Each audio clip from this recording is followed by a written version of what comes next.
Hello friends, আসসালামু আলাইকুম। Welcome to my channel Munni kitchen.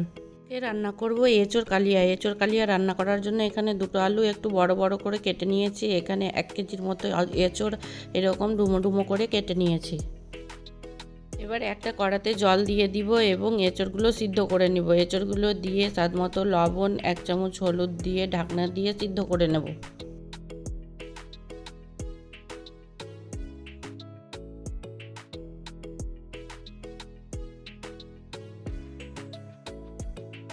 এঁচোড়টা প্রায় 80% সিদ্ধ হয়ে গেছে, এবার তুলে নেব। এবারে একটা কড়াতে 2 চামচের মতো তেল দিয়ে দেব। তেল গরম হয়ে গেছে, কেটে রাখা আলুগুলো দিয়ে দেব। আলুগুলো ভাজা হয়ে গেছে, এবার তুলে নেব। আলু ভাজা তেলের মধ্যে এবার সিদ্ধ করে রাখা এঁচোড়গুলো দিয়ে দেব। এঁচোড়ের টুকরোগুলোর ওপরে এরকম লাল লাল স্পট হলে এঁচোড়গুলো ভাজা হয়ে গেছে, তুলে নেব। এবার ওই কড়াইয়ের মধ্যে 4 চামচ তেল দিয়ে 2টো তেজপাতা, 2টো শুকনো লঙ্কা দিয়ে দেব। শুকনো লঙ্কা তেজপাতাটা 30 সেকেন্ড ভাজার পর 2টো পেঁয়াজ বাটা দিয়ে দেব।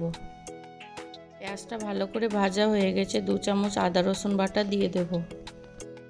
এবার কিছু গুঁড়ো মশলা দিয়ে দেবো। 1 চামচ শুকনো লঙ্কা গুঁড়ো, 1 চামচ জিরে গুঁড়ো, 1 চামচ ধনে গুঁড়ো, 1 চামচ হলুদ গুঁড়ো, 1/2 চামচ গরম মশলা গুঁড়ো, 1 চামচ কাশ্মীরি লঙ্কা গুঁড়ো দিয়ে ভালোভাবে কষিয়ে নেব।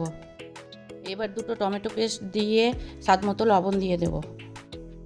মশলাটা ভালোভাবে কষিয়ে নিব টমেটোর কাঁচা গন্ধটা যাওয়া পর্যন্ত। মশলাটা ভালোভাবে কষানো হয়ে গেছে, মশলার চারদিক থেকে তেল ছেড়ে দিয়েছে। এবার গ্যাসটা লো হিটে করে 2 চামচের মতো টক দই দিয়ে দেব। টক দই দেওয়ার জন্য এঁচোড়ের স্বাদটা দ্বিগুণ হয়ে যাবে। এবার টকটা ব্যালেন্স করার জন্য 1 চামচের মতো চিনি দিয়ে দেবো। মশলাটা ভালোভাবে কষানো হয়ে গেছে, চারদিক থেকে তেল ছেড়ে দিয়েছে। এবার ভেজে রাখা এঁচোড়গুলো দিয়ে দেবো। এঁচোড়গুলো দিয়ে মশলার সঙ্গে প্রায় 10 মিনিট ভালোভাবে কষিয়ে নেব। এঁচোড়গুলো মশলার সঙ্গে ভালোভাবে কষানো হয়ে গেছে, এবার ভেজে রাখা আলুগুলো দিয়ে আবারও ভালোভাবে কষিয়ে নেব। সব কিছু ভালোভাবে কষানো হয়ে গেছে, এবার 2 কাপের মতো জল দিয়ে দেব। এবার সবশেষে 1 চামচের মতো ঘি দিয়ে ঢাকনা দিয়ে 5 মিনিট রেখে দেব। হয়ে গেছে এঁচোড় কালিয়া রান্না। এঁচোড়টা দেখুন কতটা সফট হয়েছে, দেখেই লোভনীয় লাগছে। দেখুন কত সুন্দর হয়েছে। গরম গরম ভাত দিয়ে এঁচোড় কালিয়া থাকলে মাছ মাংস কিছুই খাওয়ার ইচ্ছা করবে না। একবার দেখুন এঁচোড়টা কতটা সফট হয়েছে, খেতে দারুণ হয়েছিল। একবার হলে এভাবে রান্না করে দেখবেন, খেতে দারুণ লাগবে। আমার রেসিপিটি ভালো লাগলে আমার চ্যানেলটি সাবস্ক্রাইব করে লাইক কমেন্ট শেয়ার করে দেবেন প্লিজ।